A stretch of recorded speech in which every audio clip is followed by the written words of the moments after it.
Hello, नमस्कार। कोविड-19 के इस मुश्किल घड़ी में बच्चों, हम सभी लोग अपने घरों में रहकर कार्य करने के लिए थोड़ा मजबूर हैं। लेकिन मुंबई महानगर पालिका ने आपको घर बैठे ही पढ़ाने या यूँ कहें अध्ययन करने का एक मौका दिया है, जो कि हमारे महानगर पालिका के चैनल द्वारा आपको वीडियो के रूप में लेसन प्रसारित किया जाएगा। और उस लेसन के जो विषय हैं वो आपके स्क्रीन पर दिखाई देंगे और उसके टॉपिक भी आपको स्क्रीन पर ही दिखाई देंगे। तो चलिए शुरू करेंगे हम आज का अपना लेसन। जैसा कि बच्चों आप स्क्रीन पर देख रहे हैं, आज की कक्षा सातवीं कक्षा में हमारा आज का विषय सामान्य विज्ञान विषय में हमारा जो पाठ है वह है आपके पाठ्य पुस्तक से पाठ क्रमांक 12वां, lesson number 12, the muscular system and digestive system in human beings, part 2, अर्थात मानव का पेशीय तथा पाचन तंत्र, भाग दूसरा, जिसके अंतर्गत हम आज देखेंगे हमारा घटक मानव का पाचन तंत्र। और मैं हूँ आपका वर्चुअल मार्गदर्शक अजय कुमार मौर्य, MCGM के वर्चुअल क्लासरूम दादर से। चलिए शुरू करते हैं अपना लेसन। और आपने पहले भाग में क्या देखा था? तो पहले भाग में हमने देखा हमारे शरीर में बहुत सारे जो तंत्र या संस्थान काम करते हैं, उसमें से हमने पेशीय तंत्र के बारे में चर्चा की थी।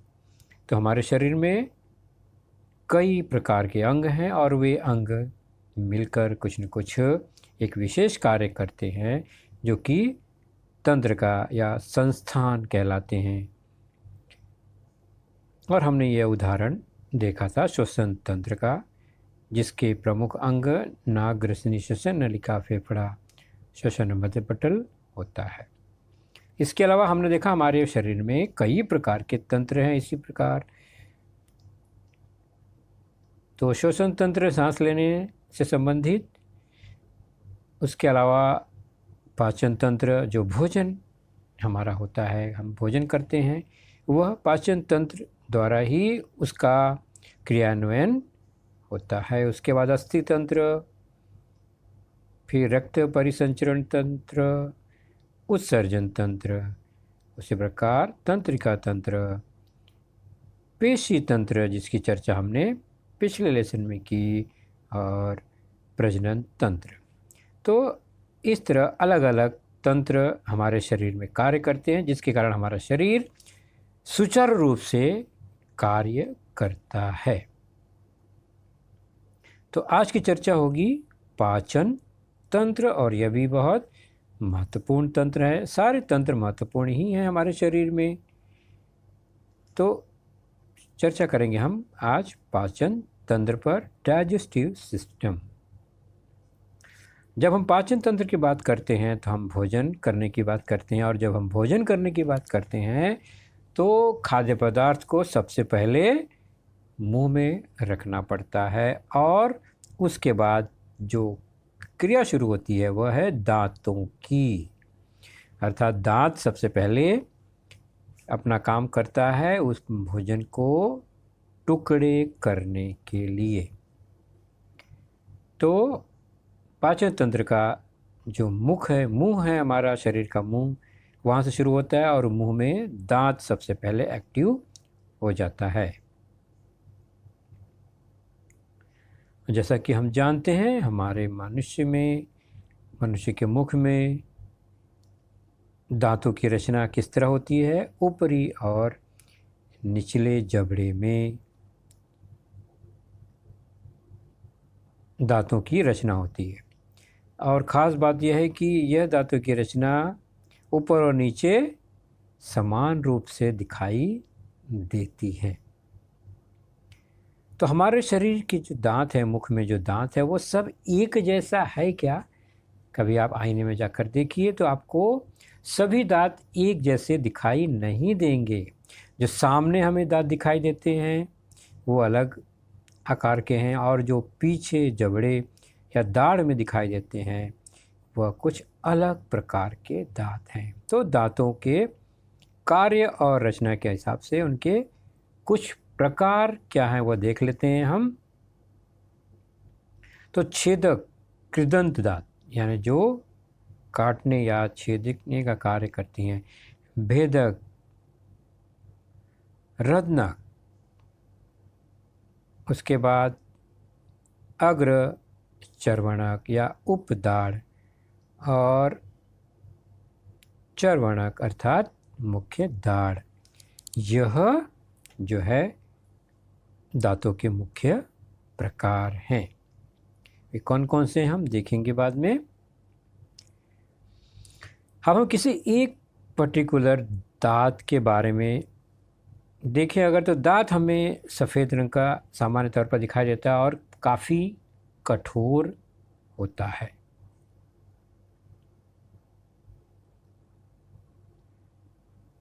तो दांत के सबसे ऊपरी हिस्से को इनेमल कहते हैं, जो कि थोड़ा सा समतल जैसा होता है,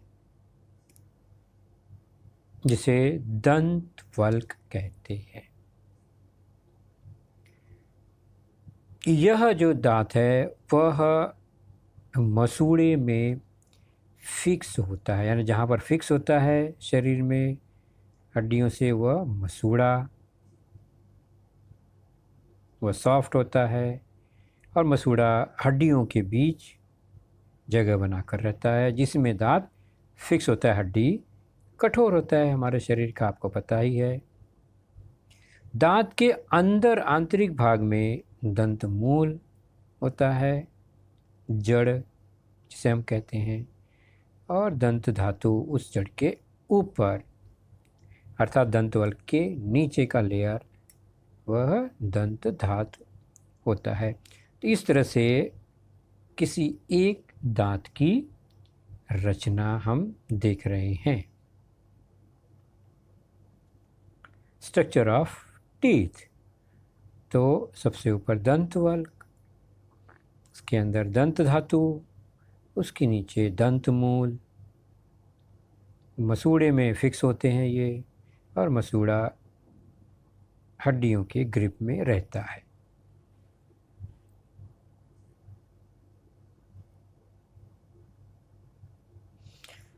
तो 4 प्रकार के प्रमुख दांत आप देख ही रहे हैं। उसकी रचना किस तरह से, एक छेदक है जो कि खाद्य पदार्थ को तोड़ने का काम करता है, फिर भेदक है, उसको टुकड़े कर देता है, और चबाने का काम धीरे धीरे उपदाढ़ और दाढ़ करते हैं। हमारे मुख में 4 ऊपर 4 नीचे जबड़े में 8 छेदक दांत, उसी प्रकार 2 ऊपर 2 नीचे भेदक दांत यानी 4 दांत, उपदाढ़ भी 4 ऊपर 4 नीचे, और मुख्य दाढ़ 6 ऊपर 6 नीचे। तो कुल मिला के 8 4 12 8 20 10 30 2 32 दांत हमारे एक प्रौढ़ व्यक्ति के मुख में होते हैं। ये रचना इस तरह से है। पहला जो है ऊपरी जबड़ा है, दूसरा है निचली जबड़ा है। गिनती देखिए, ऊपरी जबड़े में 1 से लेकर 16 तक, और फिर 17 से लेकर 32 तक।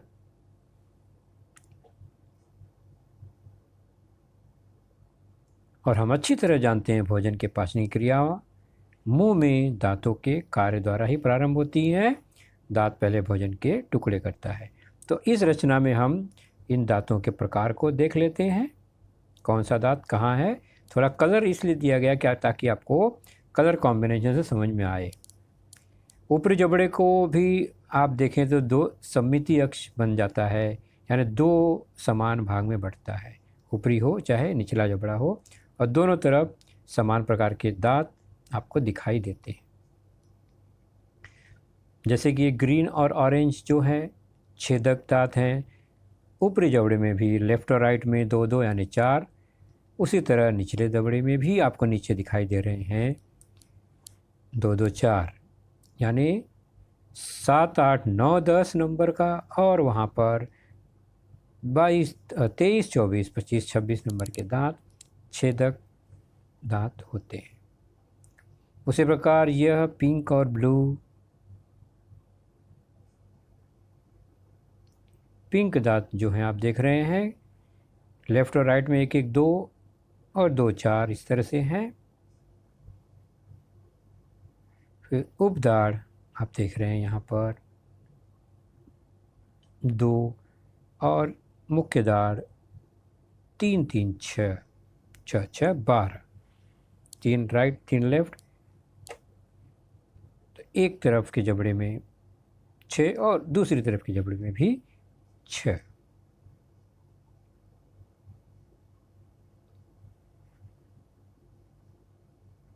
दाढ़ देख रहे हैं 3 दाढ़, यहाँ पर 17 18 19 और लेफ्ट में 14 15 16 नंबर का है।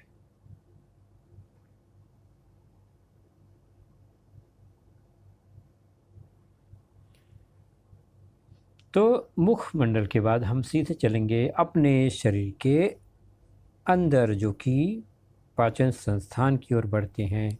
मुख से शुरू होकर भोजन का पाचन शुरू होता है।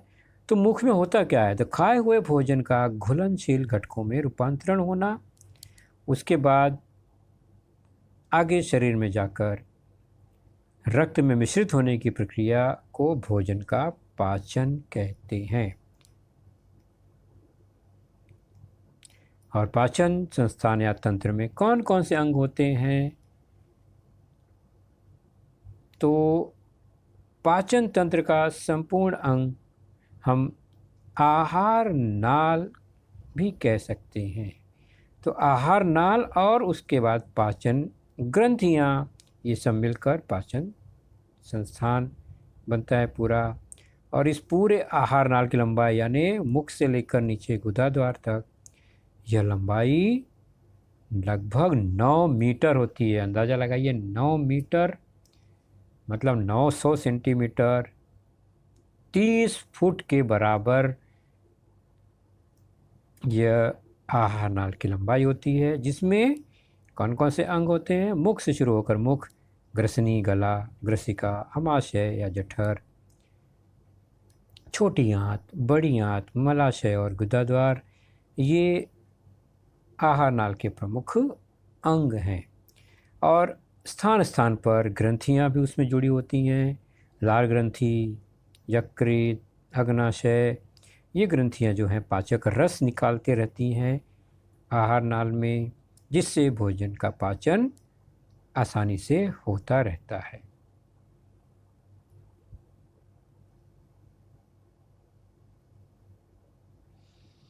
तो यह हमारा शरीर, ऊपर देख रहे हैं फेफड़ा, नीचे रंगीन भाग जो है वो पाचन संस्थान का हिस्सा है।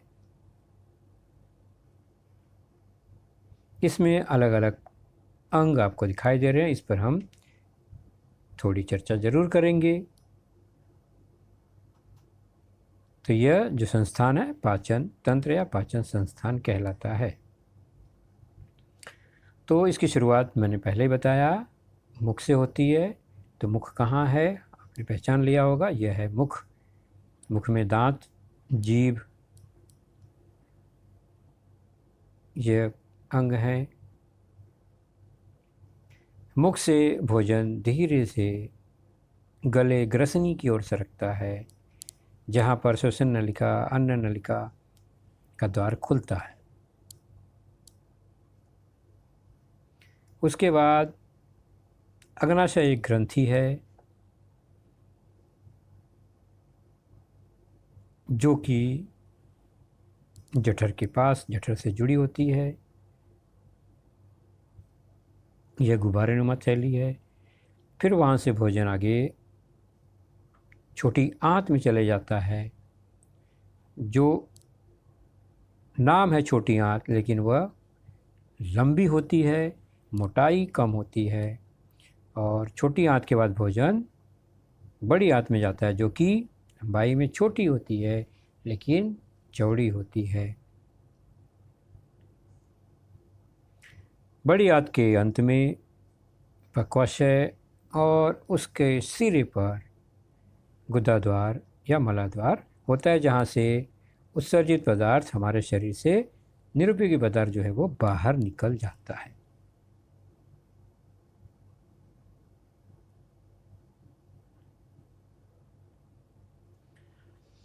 तो हम बार बार पाचन तंत्र ही देख रहे हैं। यह चित्र जो आप देख रहे हैं आपकी पाठ्य पुस्तक में भी है इस तरह का चित्र।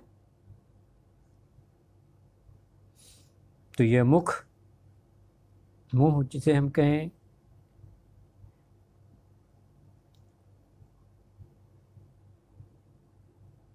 ग्रसनी,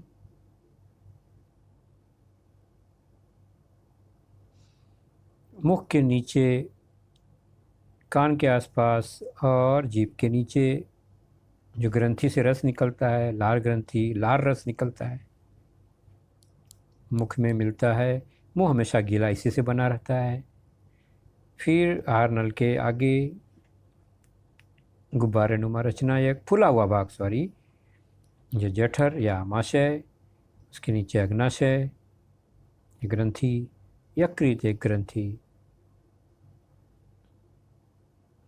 फिर छोटी आंत और बड़ी आंत।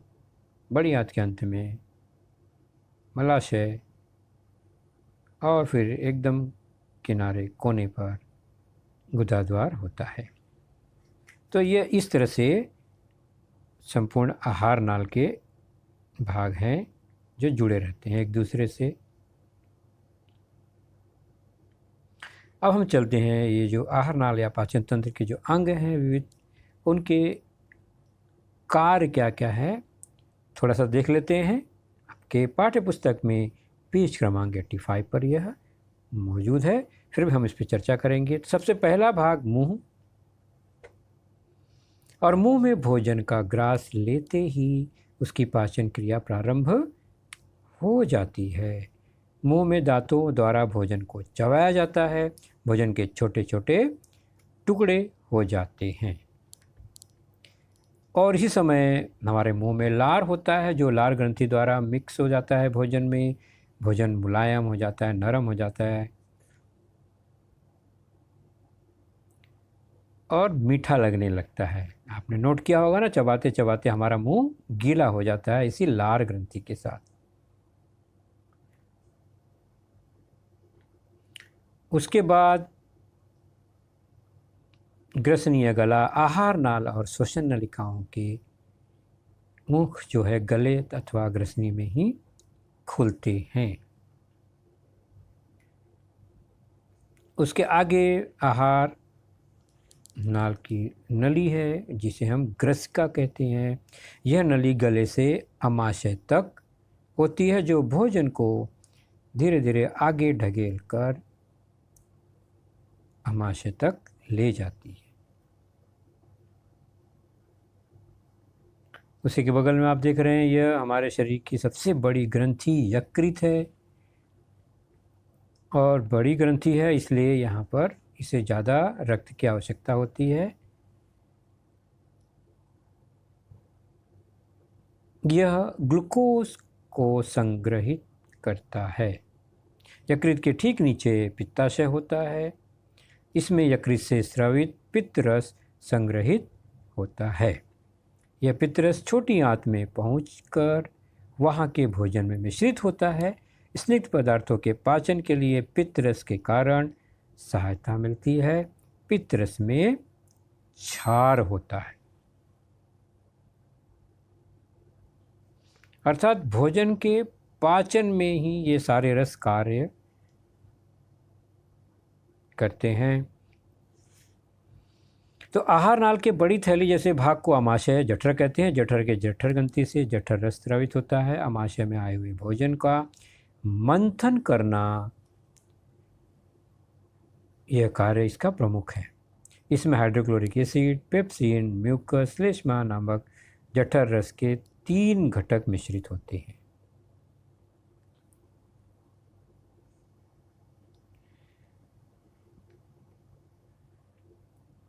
और ये तीनों रस के कारण यह अम्लीय हो जाता है, एसिडिक हो जाता है।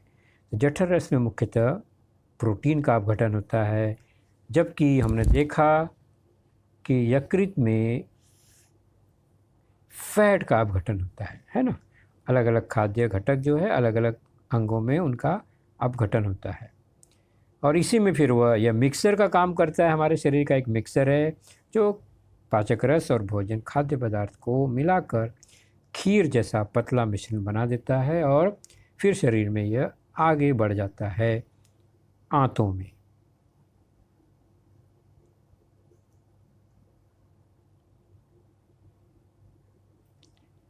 अग्नाशय से अग्नाशयित रस द्रवित होते हैं, उनमें अनेक एंजाइम होते हैं। एंजाइम मतलब यह पाचन तंत्र का प्रमुख भाग है। यह भोजन को पचाने का जो प्रमुख कार्य है इसी तरह के एंजाइम ही करते हैं। एंजाइम ना हो तो भोजन का पचना मुश्किल हो जाएगा। तो आमाशय जठर से भोजन छोटी आंत में पहुंचता है। छोटी आंत लगभग 6 मीटर लंबी होती है तथा उसमें प्रमुख रूप से भोजन का पाचन और अवशोषण होता है। तो यहीं से भोजन का पाचन अवशोषण होना शुरू होता है। छोटी आंत के अंदर भोजन में 3 अलग अलग अंगों में बने स्राव मिश्रित होते हैं। भोजन के पाचन से प्राप्त पोषक पदार्थों का रक्त में अवशोषित होने का कार्य छोटी आंत में ही होता है। यहाँ से जो पोषक पदार्थ मिलता है भोजन से वह धीरे से रक्त में पहुँचता है छोटी आंत से। उसके बाद जो पदार्थ बचा जिसमें पानी भी होता है और खाद्य पदार्थ होते हैं वह बड़ी आंत में पहुँचते हैं, और बड़ी आंत की लंबाई 1.5 मीटर होती है, लगभग 5 फुट। यहाँ केवल पानी का अवशोषण होता है, यानी भोजन में से जो पानी वाला हिस्सा है वह बड़ी आंत में सोख लिया जाता है, और उसके बाद बचा हुआ वेस्ट पदार्थ जो निरुपयोगी पदार्थ है वह हमारे शरीर से बाहर निकल जाता है। तो हमने अभी देखा किस तरह से आहार नाल के अलग अलग अंग भोजन को मुख से गुदा द्वार तक ले जाते हैं, जिसके बीच में भोजन से पोषक द्रव्य खींच लिए जाते हैं, अवशोषित कर लिए जाते हैं। मान लीजिए ये आहार नाल है लाल रंग का, तो इसमें कौन कौन से अंग जुड़े हैं? मुंह, फिर उसके बाद वह ग्रसनी से ग्रसिका, उसके बाद अमाशय, छोटी आंत, और छोटी आंत से बड़ी आंत, बड़ी आंत का हिस्सा मलाशय, और मलाशय से अंत में वह गुदा द्वार में खुलता है। तो भोजन मुंह के पास है, वहाँ से यह कुल जो आहार नाल है 9 मीटर का रास्ता तय करता है। इस तरह से यह होते हुए अंत में गुदा द्वार से बाहर आ जाता है, और यह लंबाई लगभग 9 मीटर की होती है। मुंह से लेकर गुदा द्वार तक की लंबाई 9 मीटर है पूरे आहार नाल की, जिसमें 6 मीटर छोटी आंत और 1.5 मीटर बड़ी आंत की लंबाई होती है। चलिए एक रे डायग्राम देखते हैं। मान लीजिए भोजन है, आपको नीले रंग का दिखाई दे रहा है। यह मुख से ट्रैवल करता है, जैसा कि आपने देखा रेखा चित्र द्वारा। मुख से होते हुए ग्रसनी, ग्रसिका, वहाँ से वह अमाशय, अमाशय से वह छोटी आंत, छोटी आंत में उसका अवशोषण होता है पोषक पदार्थों का। बचा हुआ जल और पदार्थ जो है वो छोटी आंत से बड़ी आंत में, बड़ी आंत में पानी का अवशोषण हो गया, और फिर जो ठोस लगभग पदार्थ है अवशोष, वह बचा हुआ पदार्थ, वर्ज्य पदार्थ, वह शरीर से बाहर निकल जाता है।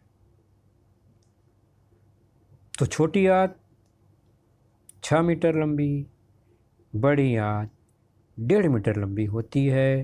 और जब हम पेट कहते हैं तो पेट का मतलब हम आंत ही समझते हैं। पेट गड़बड़ होना मतलब भोजन का पाचन न होना, आंतों में कोई न कोई गड़बड़ी होना, तो पेट खराब होता है, ऐसा हम कहते हैं। और आहार नाल कुल 9 मीटर का है, जिसमें से 6 मीटर छोटी आंत, 1.5 मीटर बड़ी आंत की लंबाई है।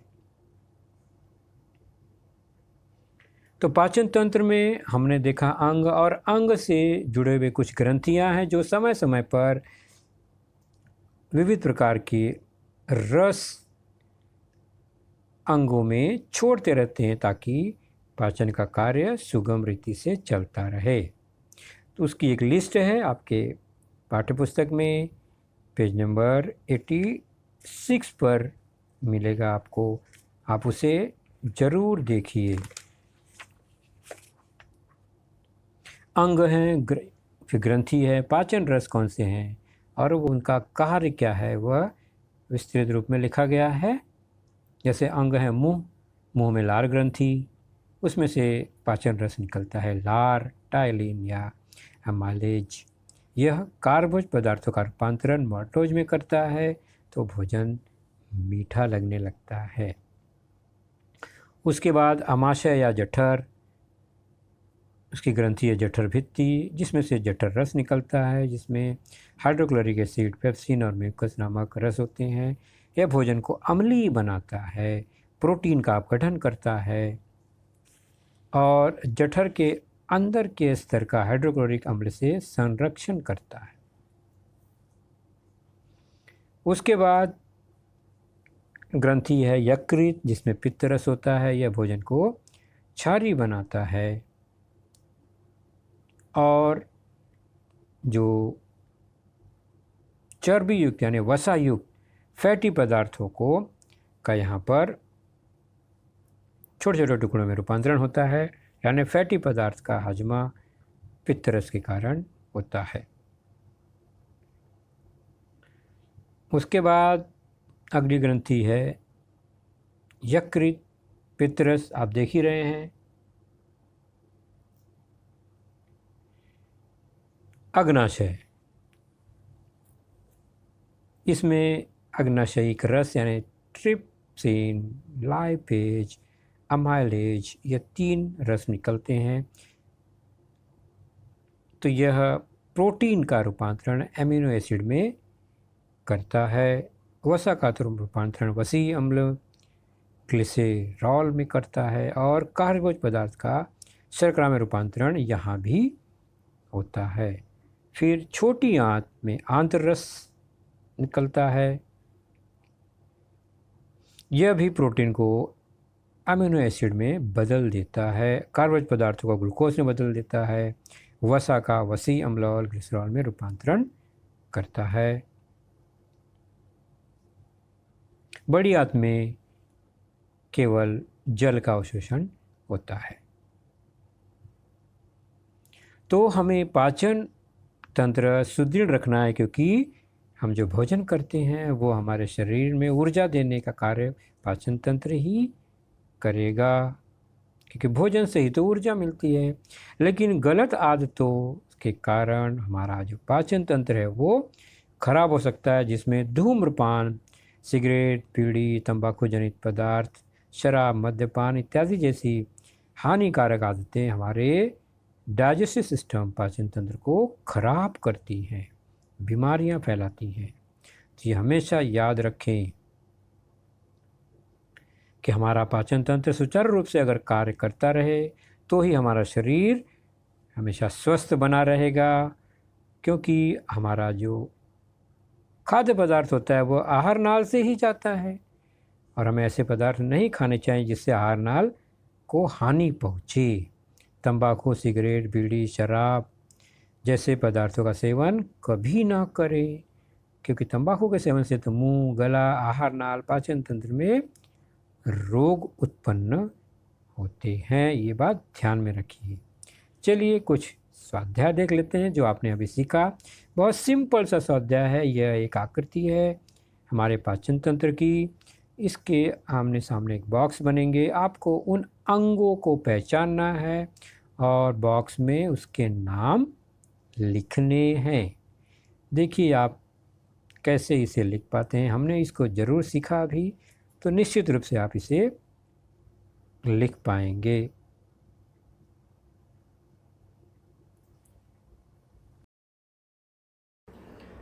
तो बच्चों, आपने देखा आज का लेसन, उसके प्रमुख मुद्दों को ध्यान से बार बार दोबारा देखकर समझने का प्रयास कीजिए, क्योंकि एक बार देखने पर किसी को भी वो पूरा मुद्दा समझ में नहीं आता।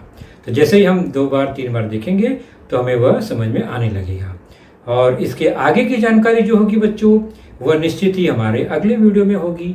तो उस वीडियो को देखने के लिए, उसकी सूचना प्राप्त करने के लिए जो नीचे सब्सक्राइब का बटन होता है उसे ज़रूर प्रेस कीजिए और नोटिफिकेशन ऑन रखिए, ताकि जैसे ही हमारा लेसन चैनल पर डाला जाएगा आपको वह तुरंत प्राप्त होगा। तो अपना ख्याल रखिए, सुरक्षित रहिए। Thank you.